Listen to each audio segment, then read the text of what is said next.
Price Lord. கர்த்தர் நல்லவர், அவர் கிருபை என்றும் உள்ளது. இந்த காலை பொழுதிலே கர்த்தராகிய இயேசு கிறிஸ்துவின் நாமத்தினாலே உங்களை சந்திப்பதில் மிகுந்த சந்தோஷம். கர்த்தருடைய நாமம் மாத்திரம் மகிமைப்படுவதாகும். இந்த நாளிலே நாம் தியானிக்க போகிற அதிகாரம் வசனம் ஆதியாகமம் 41 அதிகாரம் 38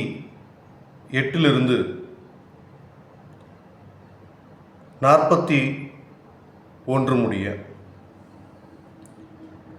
நாம் இங்கே யோசேப்பை குறித்து தியானித்து வருகிறோம். தொடர்ச்சியாக யோசேப்பினுடைய வாழ்க்கையில் கனவின் மூலமாய் அவர் நேரடியாக அரண்மனைக்கு செல்லாமல் கனவின் மூலமாய் அவர் குழியில் தூக்கி போடப்பட்டார், அடிமையாக விற்கப்பட்டார், அடிமையாக போத்திபார் வீட்டிலே வேலை பார்த்தார். பிறகு போத்திபாரனுடைய மனைவியினால் சோதிக்கப்பட்டு சிறையிலே தள்ளப்பட்டார். ஒரு தவறும் செய்யாத யோசேப்பினுடைய வாழ்க்கையில் எல்லா விதமான அழுத்தங்களும் போராட்டங்களும் மிகுதியாக இருந்ததை நாம் பார்த்து வருகிறோம்.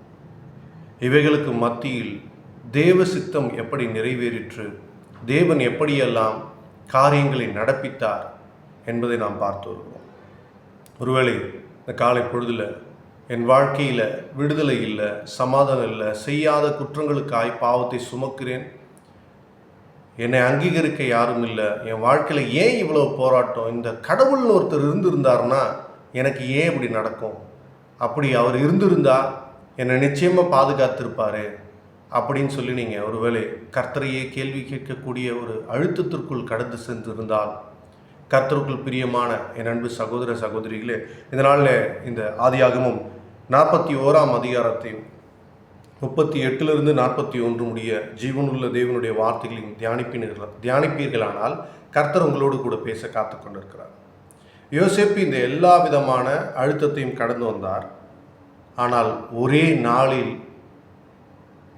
ஒரே நிமிடத்தில் தேவன் எலெக்ஷனே இல்லாமல் ஒரு தேசத்தின் அதிபதியாய் மாற்றினார். ஆமென்.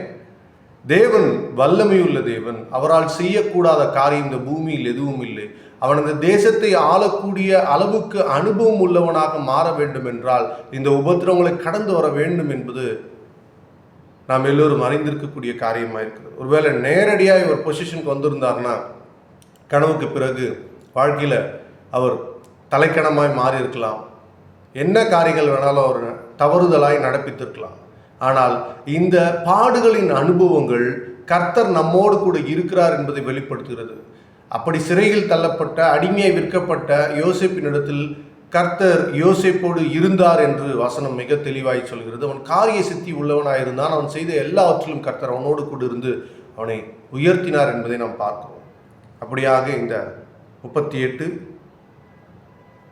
அப்பொழுது பார்வோன் தன் ஊழியக்காரரை நோக்கி, தேவ ஆவியை பெற்ற இந்த மனுஷனைப் போல வேறொருவன் உண்டோ என்றான். பின்பு பார்வோன் யோசேப்பை நோக்கி, தேவன் இவை எல்லாவற்றையும் உனக்கு வெளிப்படுத்தியிருக்கிறபடியால்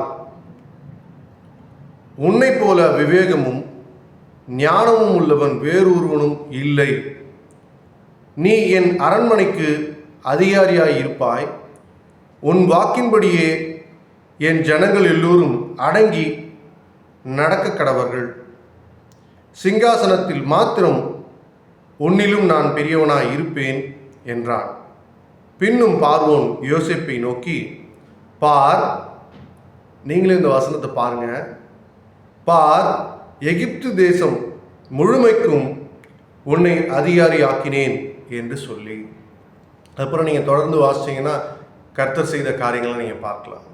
இங்கே எலெக்ஷனில் நிற்கலை, பிரச்சாரம் பண்ணலை, வெளி உலக வாழ்க்கையை வாழலை, எல்லா விதமான அழுத்தத்துக்கு மத்தியில் வாழ்ந்து கொண்டிருந்த யோசேப்பினுடைய வாழ்க்கையில் தேவன் ஏற்ற வழியில் உயர்த்தினார். இங்கே நம்ம முக்கியமாக கவனிக்க வேண்டியது ஆயத்தமாக இருக்கிறோமா.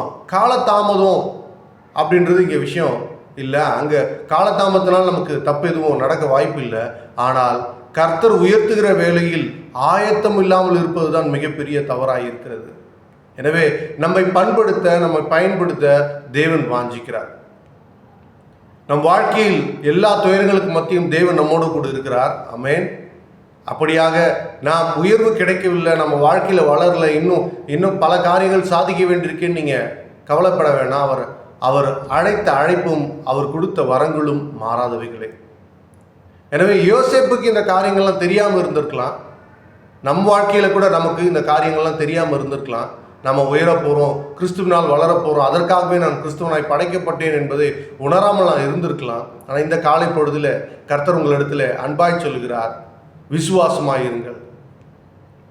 கர்த்தர் நிச்சயமாக உங்கள் வாழ்க்கையில் இன்று இருக்கக்கூடிய சூழ்நிலையை வைத்து எதிர்காலத்தை பார்த்துடாதீங்க. கர்த்தர் நிச்சயமாக உங்கள் வாழ்க்கையில் எதிர்காலத்தை மிக ஆசீர்வாதமாய் மாற்ற வல்லவராக இருக்கிறார். உபத்திரவுக்கு மத்தியிலே பொறுமையாக இருங்கள். கர்த்தர் பெரிய காரியங்களை செய்வார். இந்த வசனம் அப்படிதான் சொல்லுது. பார்வோன் ஒரு தேசத்தினுடைய அதிபதி. அவர் ஒரு பொசிஷனை கொடுக்குறாரு. அந்த பொசிஷன் அவர் கொடுக்கல, கர்த்தர் ஆயத்தம் பண்ணியிருந்தார்.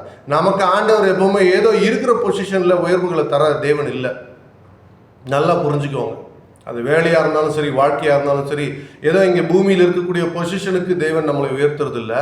நமக்குன்னு ஒரு பொசிஷனை ஏற்கனவே அவர் வைத்திருக்கிறார். அந்த பொசிஷனுக்கான காரண காரியங்கள்லாம் நம்ம வாழ்க்கையில் நடந்துட்டு இருக்கு. அதை நாம வேணா அறியாமல் இருக்கலாம், யோசிப்பை போல.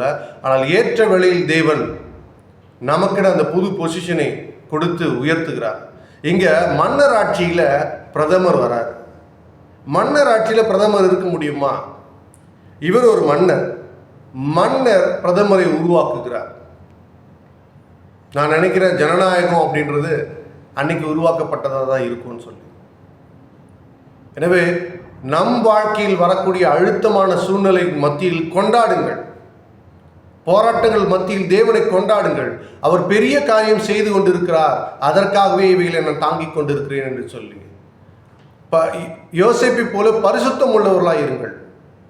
அப்பொழுது உங்கள் வாழ்க்கையில் தேவன் செய்ய நினைத்து கொண்டிருக்கிற ஏற்கனவே திட்டமிடப்பட்ட எல்லா காரியங்களையும் நடப்பிக்க அவர் வல்லவராக இருக்கிறார். ஏற்ற வேலைக்காக அவருடைய பலத்த கரத்திற்குள் அடங்கியிருக்கிறார். கர்த்தர் பெரியவர். ஆமென். நாம் நினைக்கிறதற்கும் ஜெபிப்பதற்கும் எதிர்பார்ப்பதற்கும் மேலான ஆசீர்வாதங்களை நம் தேவன் நமக்கு கொடுக்க வல்லவராக இருக்கிறார். நாம் அவரை போலவே முற்றிலும் ஜெயம் பெற்றவர்களாக இருக்கிறோம். எனவே விசுவாசத்தை தொடர்ந்து கர்த்தரை நோக்கி ஏறெடுப்போம். கர்த்தர் பெரிய காரியங்களை செய்வார். ஆமென். God bless you. Have a good day.